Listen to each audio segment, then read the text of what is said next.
This is a clip from The Ancient Gift. Just click the link in the description to get access to the full episode right now. I think that's really important when we have this discussion, that even though this topic is perceived in many different ways by by different peoples in different walks of life, it's still something that we have the free will to either accept or question or believe. So there was a famous case. Dr. Eben Alexander III was a renowned neurosurgeon, and he got a really severe case of meningitis and went into a coma for several days and almost died. And his chance of survival was, I think, 3%. He was a atheist before this experience, and then after he came out of the experience, I have chills right now. He writes a book about it and his experience, and he's a complete believer. And as far as not just the near-death experience, but there is something after, life after death. And with that, I'd love to cut to Rose and ask Rose about her experience, because she has written a book about it and she has been on several TV shows, and I'm super excited to have her on the show today. So Rose, please, if you tell us about your experience, I'd be so honored. Thank you. Can you hear me okay? I had some technical difficulties a moment ago. Yeah, no, I can hear you fine. Okay, good. My experience was a surprise, to say the least. It came 29 months after the love of my life, my husband, ended his life. I was diagnosed with cancer, stage 2. And to say I was incredulous, I kept asking God, how much hardship does one person really need in their life?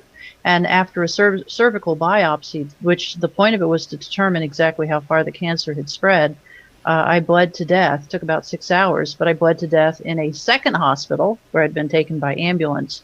And the whole question about is there life after this is humorous to me. Because even before my experience, I was 99% certain that life went on. But after this, I have zero doubt. There's the story of Annabelle Beam. She was a 12-year-old that fell into a cottonwood tree, hollowed out cottonwood tree. And when she fell into that tree, at the time she fell into that tree, she'd been diagnosed with life-threatening illness.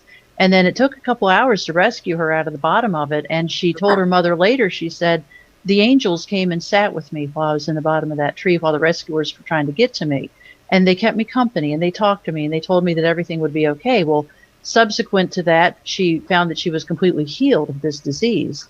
And what I love about her story, this is a 12-year-old kid.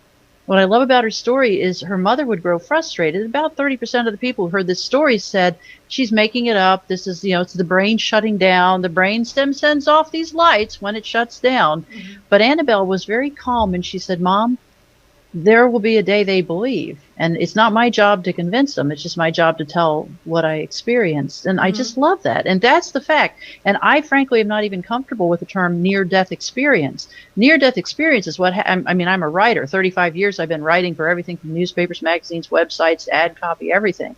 Near-death is what happens if you're on an airplane and it's plunging to the ground, and at the last minute the pilot pulls it up and everything's okay and everybody walks away. Yeah. That's a near-death experience. In fact, my website is temporarydeath.com, and that's the phrase I prefer, is temporary death experience.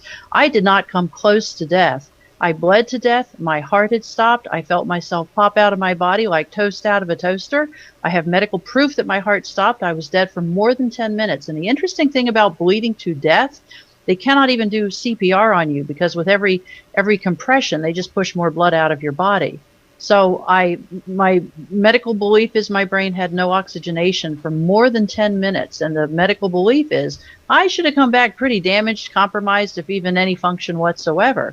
And not only did I come back with no compromise, as a friend of mine said, I love this. He said, you didn't come back as Rosemary V2. You came back as Rosemary V29. I got a serious upgrade.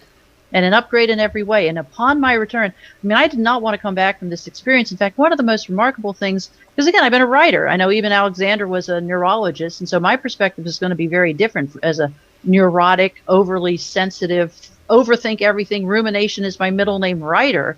I had a pretty intense time. And if when I came back, you told me I'd been gone for 2 days, I would have believed it. Time has no relevance. And I know that's hard for us to understand. Even though Einstein understood it, he said time is an illusion. So, but when I was in this experience floating further and further away from my body, I thought, my heart has stopped. And I thought, how do I know that? I don't know, but that's right. And then I thought, you're dying. And then being the writer, I thought, actually, you're not dying, you're dead. Because when you're going on to your reward, the most important thing is correcting your tense. And I thought, that's funny that, here I am dying, going to this new experience, and I'm talking about using the right tense in my language. And it made me laugh. It made me laugh Janie's out an loud. editor. Janie's an editor, so she's laughing because she gets it. Oh, nothing's worse than bad English, especially when you're dying. So I am a grammar Nazi. I make grammar Nazis. I saw somebody use the term grammar Nazi, and they spelled grammar with Grammer. And I was like, are you kidding me? Are you kidding me? If you're going to be a proper grammar Nazi, you better spell the word grammar right. So anyway, I digress. So the thing is, I said this macabre, bizarre comment, you're not dying, you're dead, and I laughed, and I heard myself laugh. I heard my giggle, and I thought, I don't have breath sounds. I don't think I have lungs. Do I have vocal cords? I don't know. But I realized at that moment, hearing my own funny little giggle, because being a writer who lives alone, I've been widowed 5 years, I talk to myself incessantly. So what am I going to do in the in my next experience? I'm still talking to myself out loud, and I sounded exactly like I sound now. But hearing that giggle, one, I realized that my thought processes had not changed. And I also realized that every single thing I really am had made the transition. And I even thought, within this experience, I thought, what did I leave behind on that gurney? And I thought I left the fear, the PTSD from my husband's suicide. It was a gunshot, not a pretty thing. And I left behind the panic attacks, the worries, the woes, the anxiety, the upsets, all the negative stuff that had been affiliated with Rosemary was back on that gurney.